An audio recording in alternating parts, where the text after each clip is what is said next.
Frequency Matters, the RF and microwave update series. I'm editor Pat Hindle, and I'm here with my new co-host, Kristen Anderson. We just published our August issue and supplement. The August issue is themed for the satellite and radio communications, and we have a supplement on military microwaves. We have a pretty interesting cover story in the August issue. It covers antenna design for nano satellites. So this is a really growing trend that we see. A lot of small micro and nano satellites are being developed so that it's much cheaper to deploy them in space. But that presents a big challenge to the RF design engineer, especially in the area of antennas. So we have authors from Haig Farr who take a look at how to miniaturize the antenna design for that application. There's a second article that's related to that. It's by Kymeta Corporation, and they take a different approach. What they do is they take dual metamaterial and liquid crystal-based technologies to realize a reconfigurable high-gain antenna. So it's able to steer the aperture with no moving parts. So that's kind of a future technology that can be used in a lot of other applications.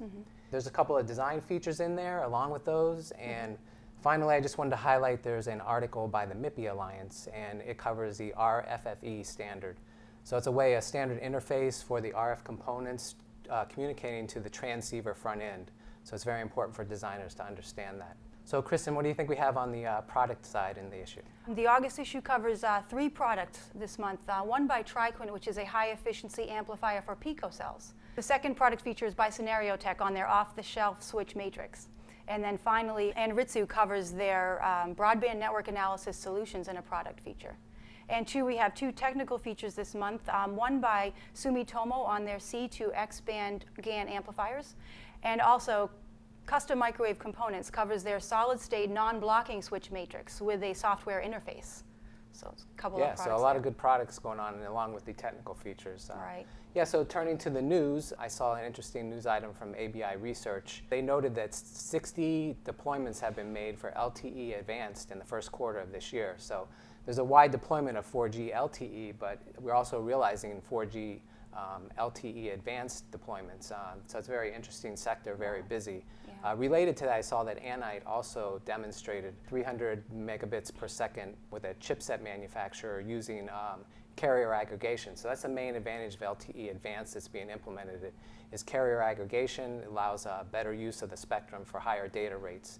So that's really an exciting area of development going on. Yeah. So did you see anything in the news that caught your eye? Yeah, just last week I noticed that the Electronica show, that's the one that's going to be in Munich in November, they announced that they're going to be covering the latest solutions in semiconductors, sensors, and power modules in connection with the future of the automobile.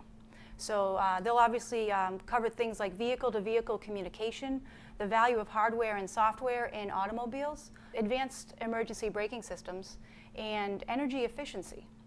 So it should be exciting for the attendees at the Electronica show. But speaking of events, Pat, you were in, what, Austin, Texas last week? Austin, Texas. Yeah? A little bit warm in early August in Austin, Texas, but I was there for NIWeek.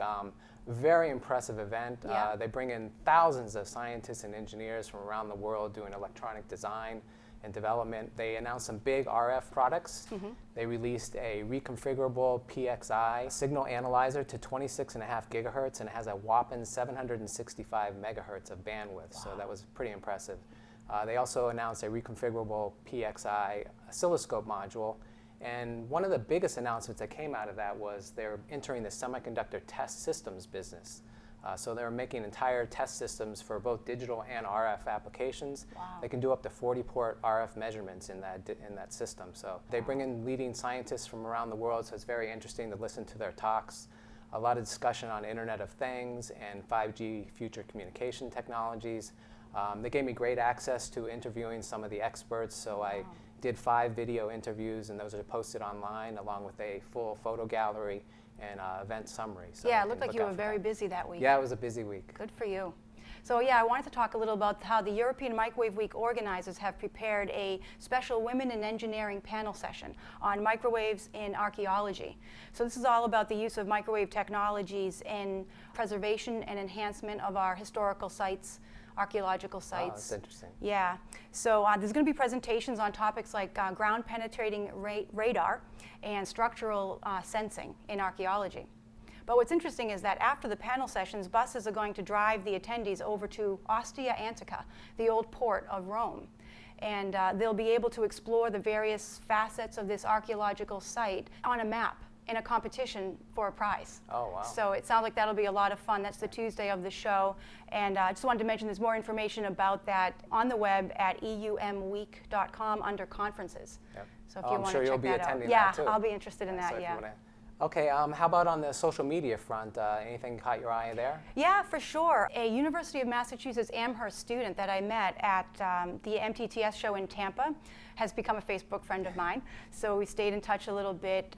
She works in the nanoelectronics lab at the school, and they focus on space communications, fitting theme with our August yeah. issue, in fact.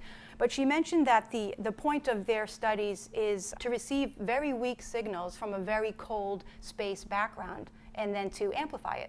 So what they do is they design very low noise amplifiers to function properly in cryogenic temperatures and then test these in special conditions. Yeah, I visited the website at UMass. They do have a significant RF content going on there. A lot to talk about there. So I wanted to mention now, we're interested in the progress of these students at UMass Amherst, and actually whatever students are working on in microwave engineering, let us know what you're working on, maybe through the contact page at mwjournal.com, and we'll mention it here.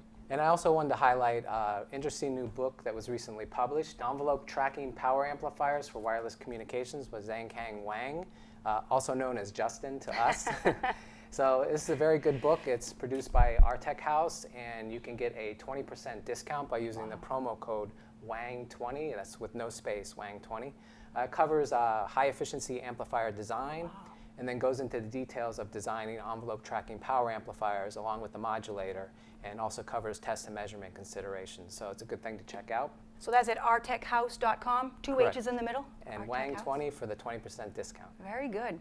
So I think that about wraps up this episode. Yeah, in conclusion, we'd really like to thank our sponsors, Mini Circuits, online at minicircuits.com.